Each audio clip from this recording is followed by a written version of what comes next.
हम आज शुरू कर रहे हैं बॉडी फ्लूइड्स इन सर्कुलेशन। जितने भी ऑर्गेनिज्म होते हैं उनको एक एफिशिएंट मैकेनिज्म की ज़रूरत होती है। किस लिए ज़रूरत होती है? जो हमारी लिविंग सेल्स होती हैं उनको न्यूट्रिएंट्स और ऑक्सीजन वगैरह पहुंचाने के लिए, और उन लिविंग सेल्स से जो वेस्ट, हार्मफुल सब्सटेंसेस और जो CO2 वगैरह प्रोड्यूस हो रहे हैं उनको रिमूव करने के लिए। जो हायर ऑर्गेनिजम्स होते हैं उसमें हम भी आता है ह्यूमंस। हम क्या करते हैं? मेनली दो बॉडी फ्लूइड्स का इस्तेमाल करते हैं इसके लिए। कौन कौन से हैं वो हैं ब्लड और लिम्फ। लिम्फ को हम टिश्यू फ्लूइड के नाम से भी जानते हैं।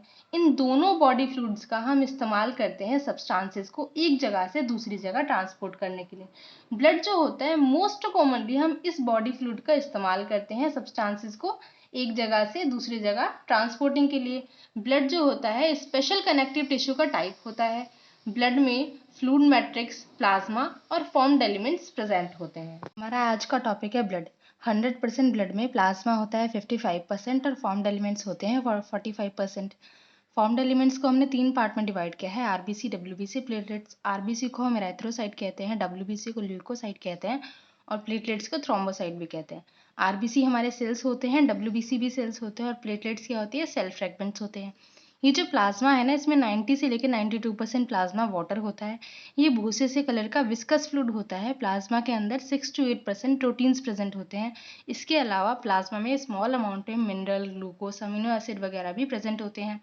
प्रोटीन्स कितने प्रेजेंट है? 6 to 8% प्रोटीन प्लाज्मा में प्रेजेंट है और इसमें से कुछ प्रोटीन्स क्या होते हैं? मेजर प्रोटीन्स होते हैं। मेजर प्रोटीन है हमारे एल्बुमिन, ग्लोबुलिन, फिब्रिनोजन। एल्बुमिन जो होता है हेल्प करता है मेंटेन करने में osmotic balance. Globulin defence mechanism में इन्वॉल्व होता है और जो फिब्रिनोजन होता है ना, ब्लड क्लॉटिंग में इसकी जरूरत होती है। ये इनएक्टिव फॉर्म में प्रेजेंट होता है ब्लड में। जब चोट लगती है तो एक्टिव फिब्रिन फॉर्म में कन्वर्ट हो जाता है through a series of step.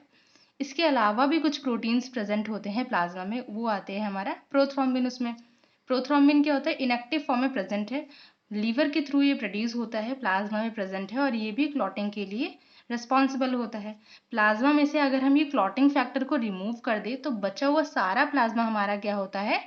Serum कहलाता है। हमारा आज का टॉपिक है फॉर्म्ड एलिमेंट्स। ये 45% ऑफ ब्लड होते हैं।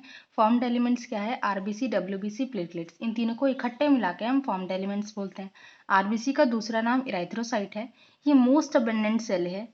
इन हेल्दी ह्यूमन 5 मिलियन से लेकर 5.5 मिलियन आरबीसी होते हैं पर मिलीमीटर क्यूबिक ब्लड में।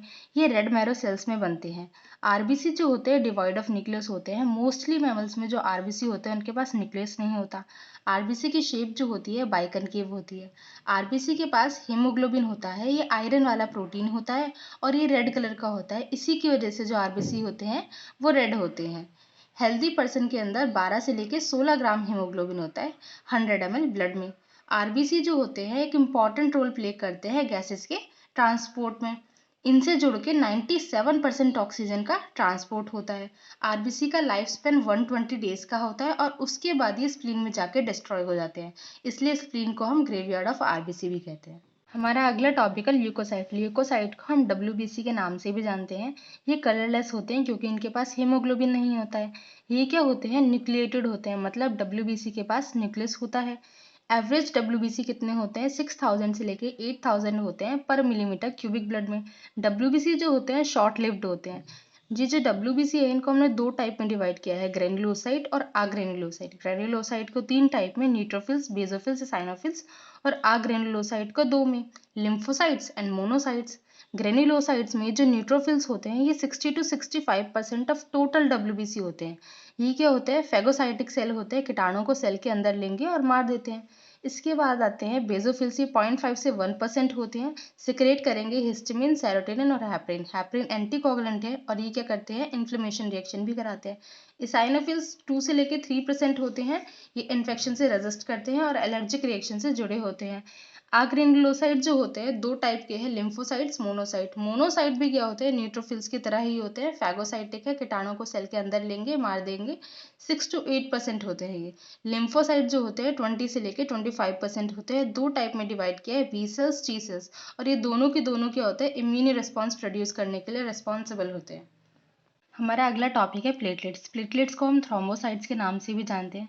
ये सेल नहीं होती, सेल के टुकड़े होते हैं, मतलब सेल फ्रेगमेंट्स हैं जो कि प्रोड्यूस करते हैं मेगाकैरियोसाइट्स। ये जो मेगाकैरियोसाइट होती हैं ये स्पेशल सेल्स होती है जो बोन मैरो में प्रेजेंट होती है। नॉर्मल इंसान के अंदर कितनी प्लेटलेट्स होनी चाहिए? 1.5 लाख से लेकर 3.5 लाख होनी चाहिए पर मिलीमीटर क्यूबिक ब्लड में। ये जो प्लेटलेट्स होती हैं ये ऐसे सब्सटेंस रिलीज करते हैं जो क्लॉटिंग कराते हैं हमारे ब्लड की। प्लेटलेट्स का अगर नंबर डिक्रीज हो गया है यानी प्लेटलेट्स की डिफिशियंसी हो गई है तो उसको हम कहेंगे थ्रोम्बोसाइटोपेनिया, जिसकी वजह से क्लॉटिंग डिसऑर्डर हो सकता है। और क्या होगा, अगर किसी के चोट लग जाएगी तो उस कंडीशन में एक्सेस ब्लड लॉस हो जाएगा।